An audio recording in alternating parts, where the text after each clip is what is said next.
What up, y'all? It's Rex Makes Beats, back with another sneaker review. Today, I've got the Air Jordan 1 in Pine Green. The official colorway is Pine Green, Sail, and Black. I got my usual size in Air Jordan 1s, which is a size 9.5. For those wondering about the sizing, you can go true to size. I have a wide foot, so I went up half size.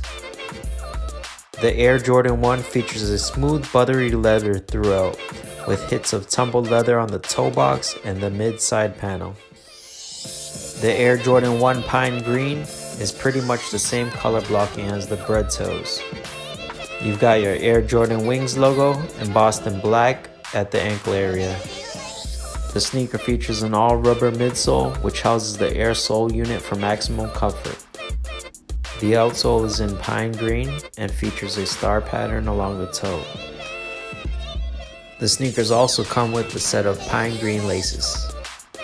The insole is white and features Nike branding in green. Then you've got your nylon mesh tongue in black with Nike Air tab in green. Baby, baby, baby, I'm a better